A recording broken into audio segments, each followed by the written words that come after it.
batizwa yuzuye umwuka wera. Yesu yuzuye umwuka.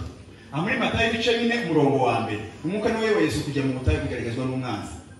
Kandi Yesu yaravuze ngo abayoborwa n'umwuka nibo bana biki b'Imana. Kandi Yesu nawe ari umwana w'iki w'Imana. Cyo tumwe basigara tuyobora kandi twese turabana b'Imana. Kandi igero cyiza cy'abanyamwuka ntabwo ari abayoboye. Igero cyiza cy'abanyamwuka ni ukuyobora. Kuyobora ushobora kuyobora utari umunyamwuka. Warebe ku ikaratasi ku rupapuro. Ariko kuyobora ntabwo reba ku ikaratasi bihaho. Nuwo n'umuntu yayobose neza ni ikigero cyiza cy'abanyamwuka. Aho no kurebera abanyamwuka neza ntabwo ari ukuyobora ni ukuyoborwa. Amen. Amen. Hallelujah. Ninamanzu amikanisa b'intambara. Hari n'abapasiteri bacu. Ntimo tuyobora ngo tubikunde. Kereka muyoboye n'umwuka mukabona kutuyobora cy'umwuka abayoboye. Siko kuri. Nukwango icyo ni gatatu. Icakane musome muri ibice n'umurongo wa 14. Yesu ngo asubira Galilaya ngo afite imbaraga z'umwuka w'Uwiteka.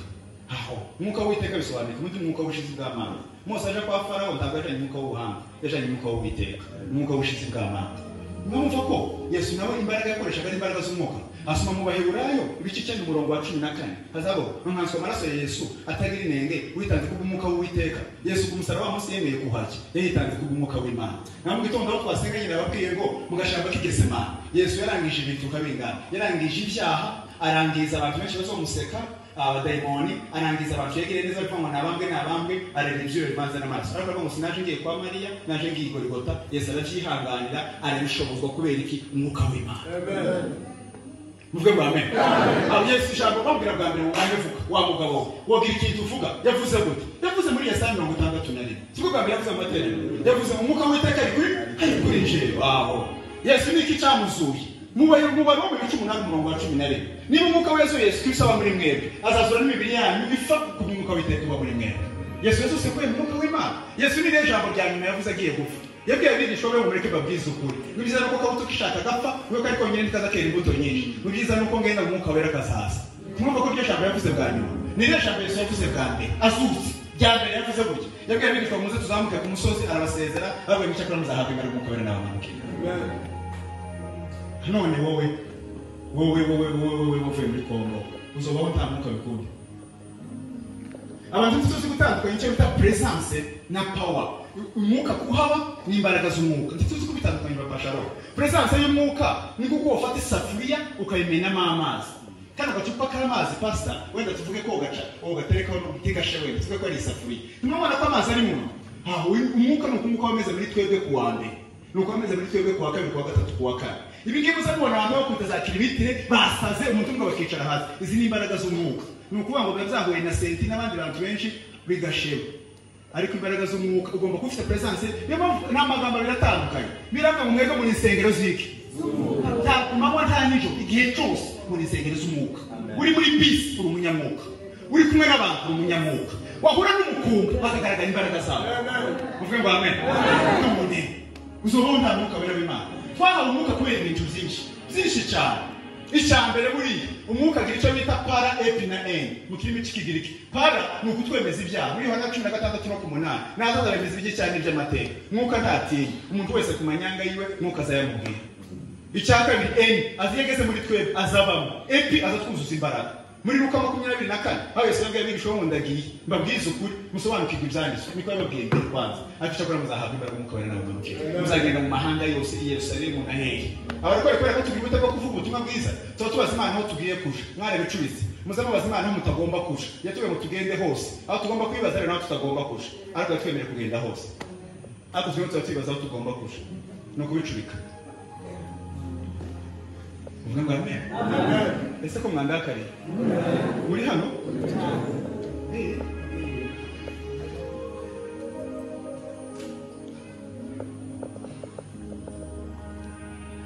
Mwuka twaramuhawe. Ntabwo twapfa kumuhabwa gutya gusa. None abantu mu gitondo nabwiye abantu pastor Nyawihanganira kugira ngo abantu bumve. Ku musaraba hari ibiseke bibiri. Hari igiseke hano abantu ntibambona.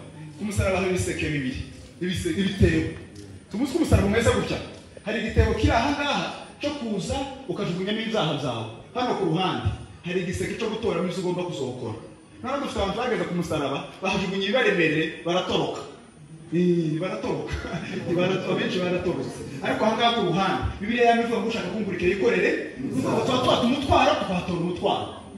ntabwo guhita ugenda ntabwo pastor wa mu mugi upastor wa kumusaraba niba ntabwo wahakuye bagomba kugusengera ubwo ngo mwifira niba ntabwo umusaraba wahakuye niba ntabwo utumwakuye kumusaraba baragohote kandi mu gitondo nababwiye ngo dutanga inshingano ku bantu babiri abazishoboye n'abagoye papa Sharon umuhinshingano muzehe umuhinshingano mwasize Felix azodukoroka bakabwira umukuru w'izuba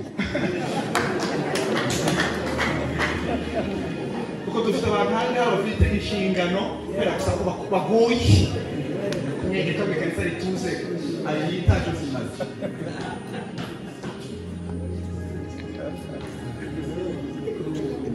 Esunia tekeje uko kumana n'Imana bikubira icyabo ufira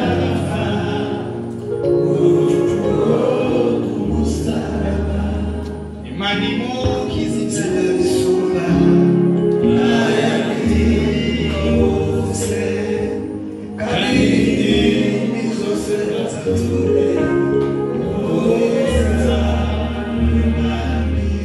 Baba haleluya Mu Imana zayo muka kubera ibintu bitatu icyambere nuko byari sezerano Yesu tazabesh umuntu wabwiye abigishwa ngo ndagiye ngo ndakunigira ko adatunze ubuheso umuka wera w'Imana nagiye kujana mwivuga butumwa pastor bageze umuhungu umwe kwa gatanu mbwirisa bucya soje amamba kuranejeje munzo kugurira ibazi nabona tibaze kabisa nziza zokota hakantu gatoyi ududesha ishati zojanisha n'umugore Imana gumusha umuntu watanze ibaze amafaranga menshi tibazamukata zasira ibindi binataka 10 kwa gatandatu ayisiribiye ku cyumweru ayisiribiye yatanze garuke kubita hanyuma ko cukuwa mbere ndi butahe nimugoroba baramubwira ngo umushitagiye gutaha yabaze iri hehe muni yategereje we bazoba yimuke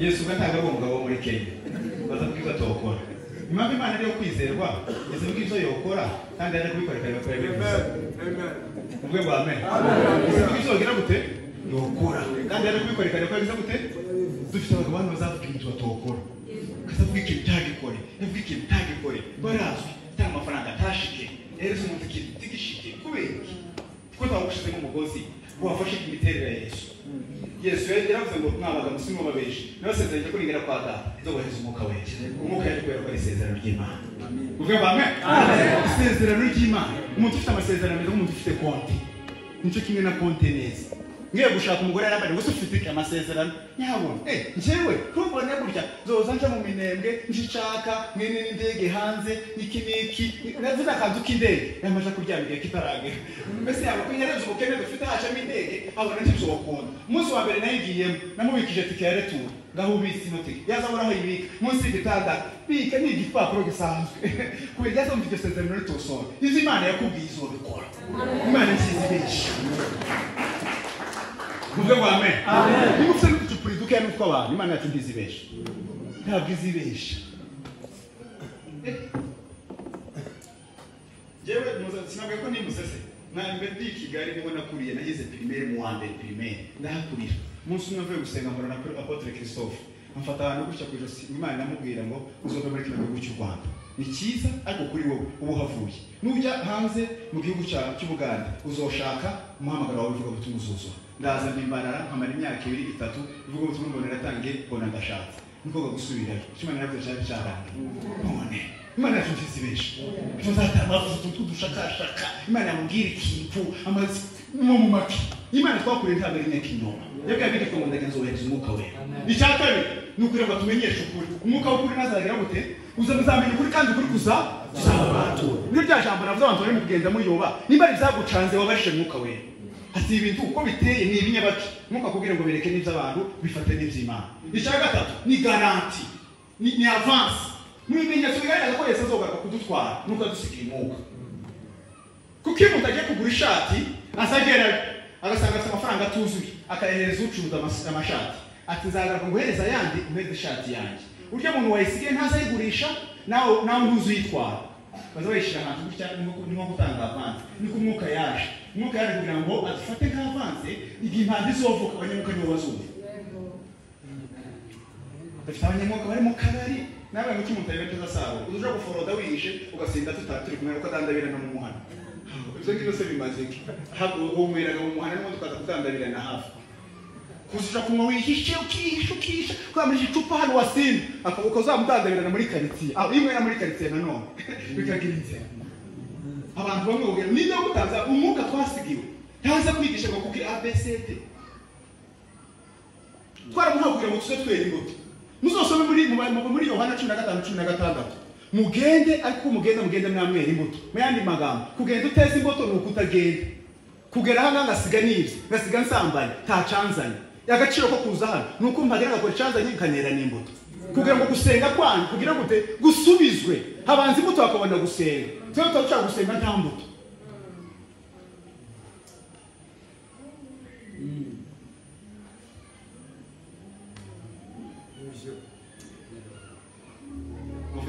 Amen. Ejo nawe ngo Yuda Iskariyoti Yuda no kuramya esi ishi muheburayo mu mugabo Kariyoti ni kuko bavuga ngo bukere Yuda Iskariyoti rasana mu mugabo w'umuramyi w'Ikariyoti nindo ugita umwana wiwe nta numwe n'izina ribi n'izina ryiza ariko rifite ibikorwa bibi aho kubereke tufite abantu bafite mu bagi neza ni pastors nta pastor n'abavuga butumwa hari ibikorwa byabo n'ibikunda no Paulo avuga ngo abakristo binose sabanya bwasabanye barahunga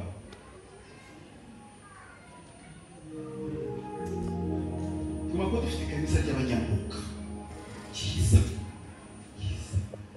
kuambe ko urunyamuka ucecetse utuje urunyamuka ruga muzima kusatuvuga za ruga se ruga igira impamvu nyinshi ariko imwe muri izo ngizo no ubugome tugira iyo twasenze muri ruga niyo nzira yo gusengera abantu tutabishaka ruga nicyo cyiza cyane hari usanga usengera uwo wanga ariko kumusengera utavuze ruga birakugora bakubita ruga ugasanga niwe wagusengeye muze mukomeza muze kubita muze musengera abanzanye mutabishaka kuko kubasengera mubishaka zaratunaniye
Sinda kibazihishira amanyanga yose baremerewe nabacu gusaba ku gitabo cy'ikanisa nabakamere batazabereza umwuka baba muno akimuka banze kubyemera abakabiri n'abana tibakuze umwuka bageze mu rugomba mbara bacagwa n'imyanya mu murimo w'Imana amahane azarota ibiturusa agacira gutonda yabitse mu Imana yamubwiye kandi kwa rukurota itondo ngero byane umugore waje ugiye umunsi umwe yararose ngo arota umukobwa yabereye marene ngo atwite ngitondo arahamagara ati sheri zibyabaye se ati narusero naka afite inda wamuhamagaye se ati reka muhamagare amuhamagare aramubwira ngo afite inda ngo y'ukwezi kumwe ayo yabambwira nariye kubwiza muri Karuvali kwa Pastor Christophe mundi ngira ngo mubwire mundi bagira ngo urubuga rwo bahanuza mu nawe bamushireho wowe ugere byano nawe byano kandi bakamara imyaka ine atararota n'ijoro na rimwe arongera ryamaciye yindi naho umuntu n'umuhanuzi ari umuhanuzi kwari kurota gusa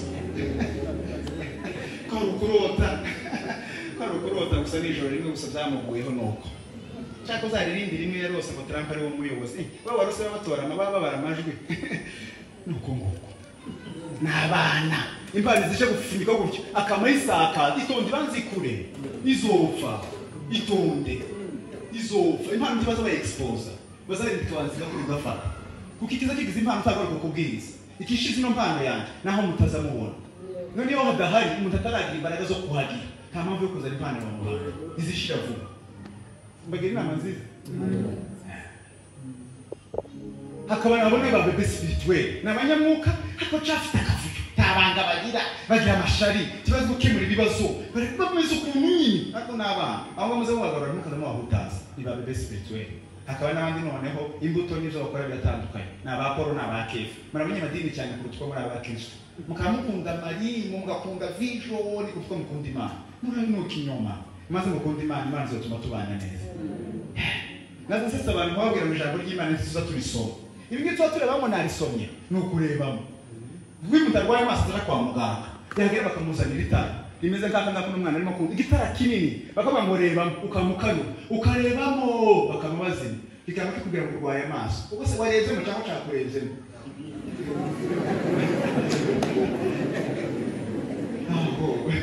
abantu benshi barabaye kubera kutareba muri Bibiliya ni murebe babwira ukuntu amanyanga muhira ni murebe babwira ukuntu muri abagabo beza ni murebe babwira ukuntu uzobikora neza ni murebe amen Bibiliya nicyo gitabo neza kitubwira ukuri rikatubwira amanyanga rikadufasha gukora ukuri kiza katubwira iki sico iki ngiki nico iki mwoge kora gutya abakani n'abangaba nari mbabwiye Paulo yarasubiye hejuru mu gitabo cy'Abakorinto ariko n'abanyamwuka barondora byose kibazo abasangamo urwango no gusenga kibazo abasangamo udutiku n'utundi aze yiranja ikitagenda akagikuramo agakorera Imana amen Vanessa sifiwe amen cyo ngicyo rekagerekera aho ngaho ako mukora ijambo ry'Imana mwebaga n'umwuka niba ikanisa risa rikomera n'ibyo bintu bibiri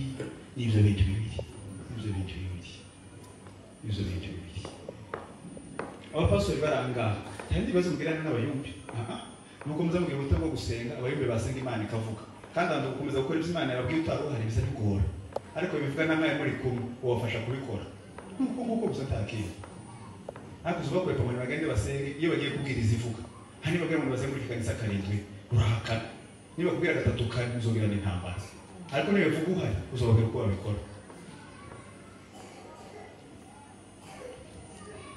Ibizico bitatu kanisa rikoreramo n'abashumba n'abadiakoni administration nibyo bintu bitatu ngeze ku cyo bita ibice bitatu kanisa rikoreramo abashumba abadiakoni administration abashumba ntabwo ari abantu bashinzwe kwerekeza umuntu ahagiye abantu bashinzwe kwerekeza umuntu ahagomba kuba ari